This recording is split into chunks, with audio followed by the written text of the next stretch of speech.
Assalamualaikum warahmatullahi wabarakatuh. Perkenalkan, nama saya Adi Pranoto, NRP23. Pada video kali ini saya akan membahas handling request dari mata kuliah pemrograman framework yang diampu oleh Bapak Ahmad Syauqi Ahsan. Ya, yang pertama overview-nya. Untuk I sendiri itu ketika user pertama kali mengakses itu, yang awal dilakukan adalah aplikasi Y akan membaca di entry script, yaitu di file index.php. Kalau setelah di file tersebut lanjut ke application. Di application dia meresolve root yang memanfaatkan komponen bernama request. Kemudian dia create controller. Setelah controller di create, dicek pada filter apakah autentikasinya benar, seperti itu contohnya. Setelah itu masuk ke action. Di action dia akan mengeload model, yaitu biasanya yang kaitannya dengan database model itu.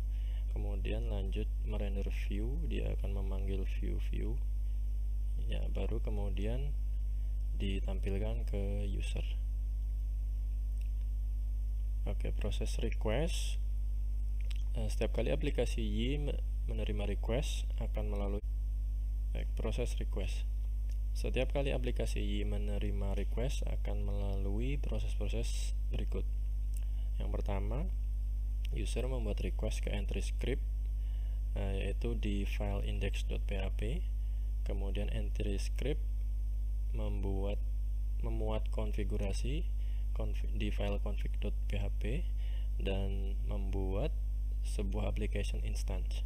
Kemudian aplikasi akan menetapkan route dengan bantuan komponen aplikasi yang bernama request. Kemudian aplikasi membuat controller instance untuk menangani request tersebut. Kemudian controller membuat action instance dan menjalankan filters untuk action tersebut. Proses request selanjutnya, jika ada filter yang tidak terpenuhi, maka action akan dibatalkan. Jika semua filter terpenuhi, maka action akan dijalankan. Selanjutnya, action akan memuat data model. Kemungkinan besar terhubung dengan tabel di database kalau terhubung. Kemudian action akan merender view dengan menyertakan data model. Hasil dari view yang telah dirender akan dikembalikan ke komponen aplikasi bernama response.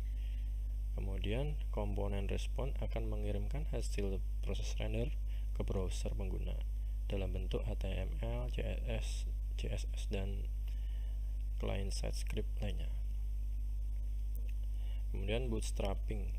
Bootstrapping adalah proses mempersiapkan environment sebelum aplikasi mulai menerima dan memproses request yang datang. Bootstrapping dilakukan pada dua tempat, yaitu di entry script dan application. Pada entry script, dua kelas autoloader untuk library berbeda didaftarkan. Composer autoloader melalui autoload.php dan Y-autoloader melalui file class dari. Pada konstruktor dari aplikasi akan dilakukan beberapa hal berikut. Yang pertama, akan memanggil pre-init, yaitu untuk melakukan konfigurasi properti penting seperti basepath. Kemudian error handler untuk menginisialisasi properti dari aplikasi menggunakan file konfigurasi. Kemudian init yang nantinya akan memanggil direktori bootstrap untuk menjalankan komponen bootstrapping. Kemudian mengincludekan file extension manifest ke vendor yang ada di softextension.php. Kemudian membuat dan menjalankan komponen aplikasi dan modul yang dideklarasikan pada properti bootstrap dari aplikasi. Karena bootstrapping dilakukan sebelum menangani request, pastikan hanya komponen yang penting saja yang dimasukkan dalam proses bootstrapping ini. Contoh, pada mode production, Anda mungkin perlu mengenablekan apt cache pada proses bootstrapping. Kemudian routing, ketika metode Y web application berjalan dipanggil oleh entry script, hal pertama yang dilakukan adalah meresolve request yang datang, kemudian menjalankan controller action untuk menangani request tersebut. Nah, proses ini yang dinamakan routing. Kemudian proses resolve ditangani oleh metode Y request resolve yang akan menghasilkan yang pertama route valid, controller action yang sesuai dipanggil, route tidak valid dimunculkan Y web not found exception, tidak ada route, controller action pada property default route akan dipanggil. Kemudian catch all route adalah kondisi spesial di mana semua request akan diarahkan ke sebuah controller action. Misalnya aplikasi sedang dalam under maintenance seperti itu. Hal ini dapat dilakukan dengan mengisi properti catch all di file konfigurasi di file web.php. Baik, kita coba.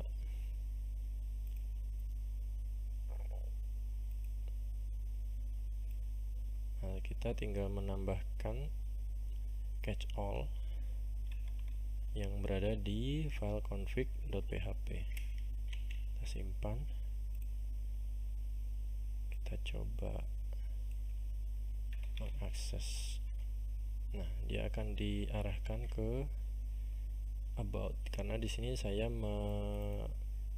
menaruhnya di set about catch all. Kita bisa menggantinya dengan halaman yang kita inginkan.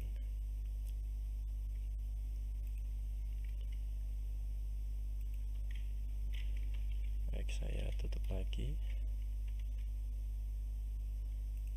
Nah, kembali seperti semula.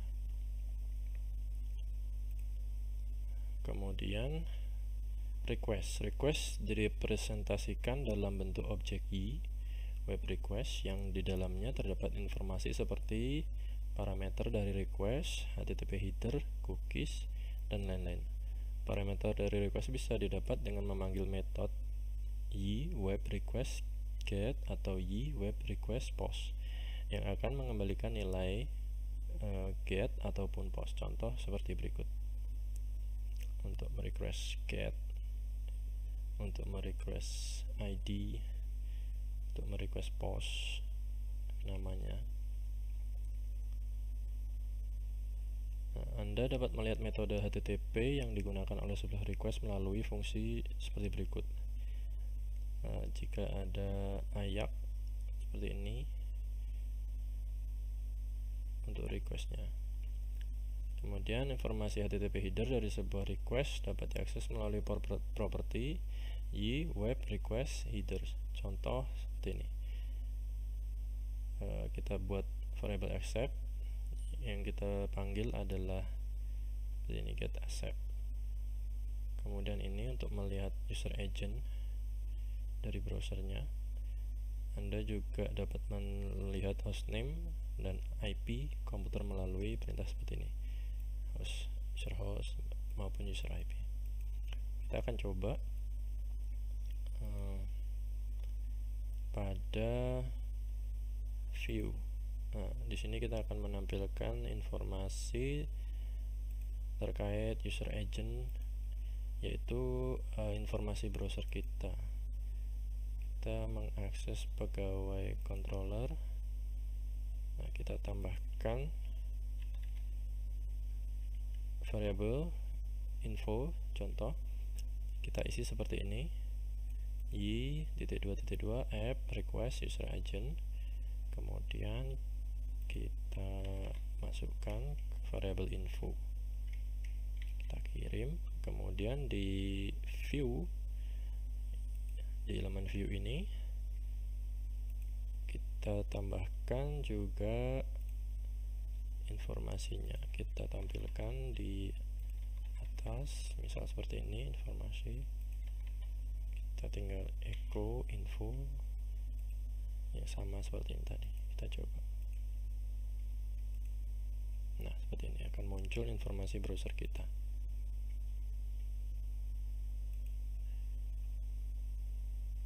Baik, request URL, Anda dapat melihat bagian dari request URL melalui atribut berikut ini. Contoh URL yang diminta adalah https example.com admin index product ID 100. Nah, URL return akan mengembalikan admin index pb product ID semana 100. Yang which is maksudnya URL akan diinfokan sebagian. Kalau dengan absolute dia akan menampilkan lengkap seperti ini dari HTTP sampai ke product ID.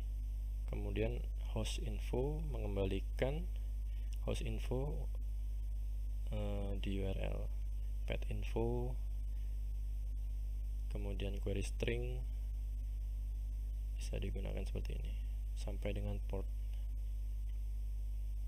Oke, response setelah aplikasi selesai menangani sebuah request, objek Y akan dibuat dan dikirimkan ke pengguna.